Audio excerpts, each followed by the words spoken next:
Well, we're going across to the Prime Minister in a bit from now, who is in fact inaugurating the Khelo India Winter Games at Gulmarg via video conferencing. The Prime Minister is set to in fact inaugurate the Khelo India program in just a bit from now. We'll go across to the Prime Minister in a few minutes. But before that, let's talk about the big focus today, the big story. The Election Commission of India finally announcing the poll dates for 4 states and 1 union territory. The poll panel will hold a press conference at 4:30 p.m. today, during which it is expected to announce the dates for assembly elections of these 4 states and 1 union territory.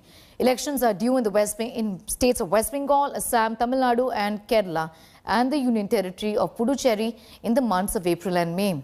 The numbers of polling booths are likely to increase owing to the current pandemic situation. Poll campaigning is already underway at a hectic pace in all 4 states and this Union Territory of Puducherry. In Puducherry, the incumbent government of Congress DMK, led by Chief Minister Narayanasamy, has already collapsed after the resignation of sitting legislators. The centre has imposed precedence rule in the Union Territory for now. At 4:30 p.m., the Election Commission is going to be making that big announcement as far as elections, the state assembly elections for 4 states are concerned: West Bengal, Kerala and Assam. Also for the Union Territory of Puducherry, this is expected at 4:30 today. Campaigning, remember, is already underway at hectic pace in all of these states and the Union Territory of Puducherry. In Puducherry, at least, the incumbent government of Narayanasamy has already collapsed just a few days ago. Precedence rule has been imposed in Puducherry. These are the dates for the elections, state assembly elections in 4 states. It's a high-stakes battle for all of these 4 states, and hectic campaigning is already underway. These announcements coming in at 4:30 p.m. The poll panel is going to be holding a press conference and giving out a detailed schedule. As always, is the protocol for the elections, right from the campaigning to the notification to the number of phases in which these elections will be held. It's going to be a difficult task also for the Election Commission, given the situation in the state of West Bengal, where several complaints have already been made about pre-poll violence that the state has been seeing. Apart from that, we are officially in a pandemic, and the Election Commission has to in fact ensure that the polls are carried out smoothly in the context of the pandemic.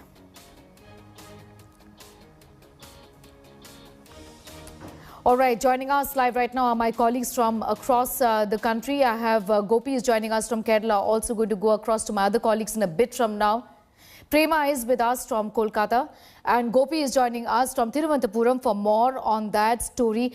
Prema, to you first. It's a high-stakes battle, and like we've just been talking about, Election Commission has already been approached by both of these political parties, the BJP particularly, time and again saying that pre-poll violence in the state of West Bengal is going to be a big challenge. And it always is. Well, absolutely, pre-poll violence is a challenge, and that is the challenge that BJP has put forward to the Election Commission officials, and which means that the BJP is looking at a multi-phase election. But whether the Election Commission will look at it that way, also we have to keep in mind COVID, like you were mentioning, in terms of social distancing and other norms that need to be followed as well. That is also one of the other questions that will be raised as far as the social distancing aspect is concerned. But apart from that also, the BJP had asked for central paramilitary forces in all the polling booths. Now, whether that will be granted or whether central paramilitary forces will only be granted, that permission will be granted only for sensitive booths, we'll have to see.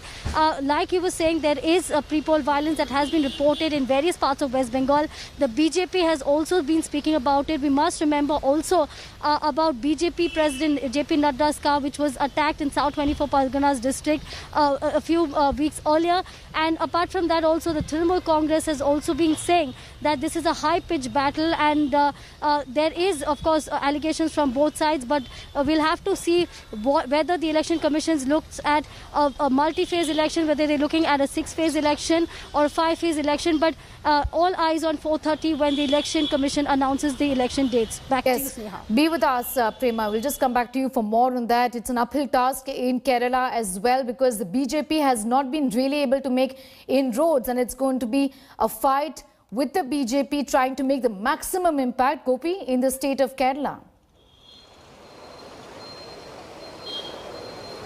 Well, absolutely, Sneha, because Kerala has always been in the focus when it comes to the elections, because it has been one of the very few states where the BJP, the national party, the national ruling party hasn't been able to make much impact. Even if you look at the total data from Kerala, there are actually 140 seats which will be up for grabs in the elections. And in the 2016 elections, it was the CPIM-led LDF that came to power with a thumping majority of 91 seats. And the UDF, which was the previous government, which was led by Umman Chanti, they came second with around 47 seats. And that was a huge setback for the UDF than the Congress, because they lost power in a state where they were hoping that they could take the rule forward. That did not happen. Now, 5 years down the line, when we look at the overall political picture of Kerala, things hasn't changed much.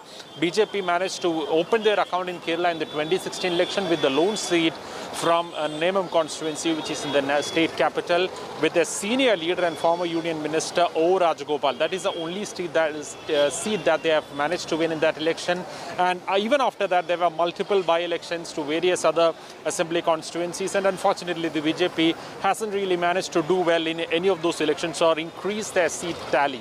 And even after these multiple by-elections, even if you look at the present data, the LDF sits comfortably with 91 seats, and it's the UDF, the opposition, which seems to have lost at least 4 more seats, because there are some seats which has fell vacant due to the demise of the respective MLAs within the last 6-7 months. So that is also not really being calculated. But overall, if you look at the political sphere of Kerala, things hasn't changed much as we compare to the 2016. Yes, be with us. Certainly, the BJP, like I said, will be looking at trying to make a maximum impact in the state of Kerala.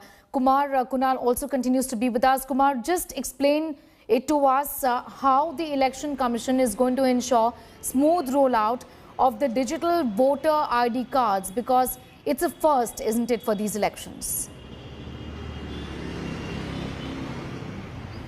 Yeah, it will be one of the most important election after the general elections in 2019, and that is why we are looking at these elections. There are 5 states and union territories which are going into the poll, and especially in the background of COVID scenario, and the temperatures are rising, even political temperatures are rising.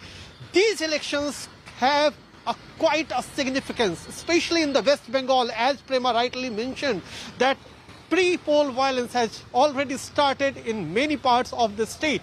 Although Kerala is peaceful, Tamil Nadu is also politically very volatile.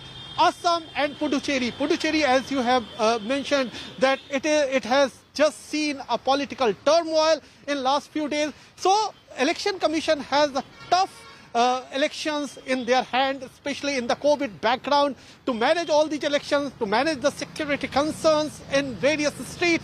Those are the main points which ECI will come in their press conference at 4:30 in how many phases they are going to conduct elections, especially in West Bengal, since there are demands from BJP that the election should be held in at least 8 phases. But what we are learning from our sources that the elections will be held in 5 to 7 phases in West Bengal.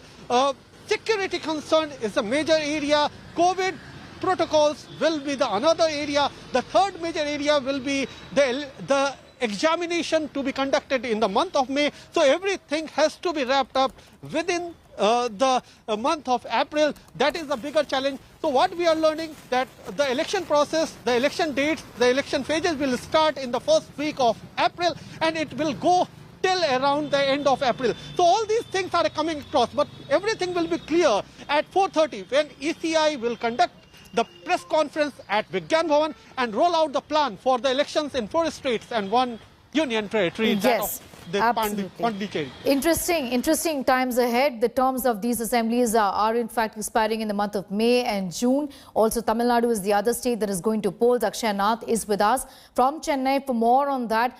For Tamil Nadu also, this is an election without J. Jayalalitha and without Karunanidhi this time around. Akshay. this is going to be a very interesting election because the two tall leaders of the Dravidian political parties, Jayalalitha and Karunanidhi, both of them are not there. And so it is a bigger challenge for the AIADMK and DMK to prove its might. And at this point of time, with the COVID-19 pandemic also being there, there is a lot of worry that is there simultaneously. Meanwhile, we're seeing all the political parties demanding that a single-phase election be conducted and an early election be conducted. Generally, if you see the previous elections in 2016, it was conducted in the month of May on the 16th. But this time around, with also the 10th, 12th examinations scheduled in the month of May, it's most likely that the elections might be conducted in the month of April as demanded by the ruling AIADMK government. Now, the bigger challenge will be to ensure that all the requirements will be put into place. The ECI will be having a tough task there because the number of booths will be increased in the states, taking into consideration the COVID-19 pandemic situation. So all those preparatory measures will be a big challenge, and sooner the dates are announced, we will get to understand how political parties are going to react on this important dates as well, Sneha. Akshay, be with us. Kunal, I just want to come back to you. Just explain to us, what are you picking up from your sources within the Election Commission about the big challenges this time around, given the fact that we are in a pandemic? And how are they going to deal with issues of crowd management? This essentially is not the first election, state assembly election during the pandemic. We also saw Bihar go to polls, but there were problems even then during campaigning. There were crowds that were gathering and concerns were raised by the EC even then. Yes, and that's why these elections are more challenging. Bihar was just a single state which went into the election in the month of October and November. Now there are 4 states and 1 union territory. So the challenge is bigger in front of ECI, and that's why how the security forces will be deployed at various polling booths. What even Prema was mentioning, that will the security forces from the paramilitary forces will be deployed in the booth which are sensitive only, or all the booths will be manned by these paramilitary forces? That will be a interesting thing to check in the ECI press conference. Another thing, that how what Akshay has pointed out, the number of polling booths have been increased. So more number of security personnel will be required for the election. So it might be the things will be divided into several phases to keep the requirements of security personnel according to the requirement. So all these things will be there. There are obviously protocol for the election rallies and even for the polling day when the voters will come out to poll. So all these things will be there, that how these things will be managed. So the magnitude of these elections are much larger than the Bihar elections. Bihar elections were held in 3 phases. These elections will be held in all probability in more than 5 phases, especially in the West Bengal. That's why even the political violence, which has already started in many parts of West Bengal, that is also a major thing to look into. All these things will be will have to taken into the account when the Election Commission is going for the preparation. Even yesterday, a team of Election Commission went to the West Bengal and they checked about the arrangements made there. So these things are taken care of.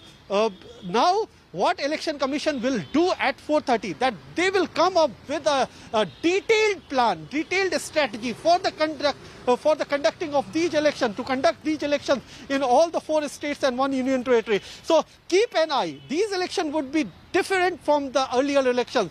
They are not. These are not the normal times. So the conduct of election would be different. But how different it would be, that we have to wait for up to 4:30, when Election Commission will come out with a detailed blueprint. Yes, the detailed blueprint will be out at 4:30 p.m.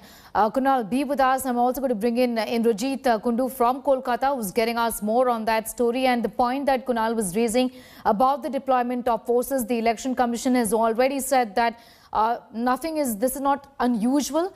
We are not trying to single out West Bengal. We've sent out additional forces to many other places as well where elections are due, isn't it, Indrajit? Well, Sneha, all eyes would be on deployment of central forces. In fact, 125 companies of central forces are already here in Bengal. and in several locations in the districts, central forces have started doing route marches. They have already been deployed in areas like Bardhaman, East Bardhaman and other places in West Midnapur. And this, of course, in the backdrop of the kind of representations that have been made by the opposition parties, specifically the BJP. They have made several representations before the Election Commission. You would recall that Chief Election Commissioner Sunil Arora was here in Kolkata just a few weeks back, and he was here with the entire full bench of the Election Commission, which took cognizance of the situation on the ground. They met the Home Secretary, the Chief Secretary and the entire administration of West Bengal government. They also called on the senior leaders. At the same time, meetings also took place with each and every district, the district magistrate and the police superintendent. So there was a comprehensive stock-taking procedure that has already taken place. And now it would be interesting to see as to in how many phases the West Bengal election is conducted, because we are not expecting anything less than 6 to 7 phases or possibly more, 8 phases. That will be a record if that happens truly, because West Bengal is a big state. You would know 294 Vidhan Sabha segments, and the length and breadth of the state is quite large, from the Darjeeling Hills in North Bengal to Sundarbans towards the Bay of Bengal. You'll have to cover a lot, and therefore the movement of the central security forces from north to south, and what we've generally seen is even in 2019 Lok Sabha elections, the first phases are generally conducted in northern Bengal, and then slowly they move down towards central Bengal and finally South Bengal. If that is going to be the situation, then it will take a lot of time to move the central forces from one part to the other. In any case, we should expect at least 4 days, minimum of 4 days of gap between 2 phases. So that would require, if we have around 7 to 8 phases, that would require an entire month's time to conduct this election. And of course, there is a deadline as well, because the central board exams, the CBSE board exams are due for May 4th, which means that the entire election procedure needs to end by May this year. And therefore, the election dates are going to be announced today. We can expect the poll code of conduct to be in place just as the election dates are announced. You will have about a month of campaigning for the entire month of March, and possibly the entire month of April would be when the election is conducted here in West Bengal and other states as well. All right, Indrajit, thanks for getting us up to speed with that. I'm thanking all my colleagues, Gopi, Akshay, also Kumar, Kunal and Prema, for getting us up to speed with all of those details. Interesting times ahead. 4 states going to polls, 1 union territory also. Interestingly, there is precedence rule in the union territory of Puducherry. We'll continue to keep a very close eye on that big story that we are tracking. Hello everyone, this is Rahul Kamal here. Hope you enjoyed this video. For the latest news and analysis, like and subscribe the India Today YouTube channel, and don't forget to press the bell icon to stay updated.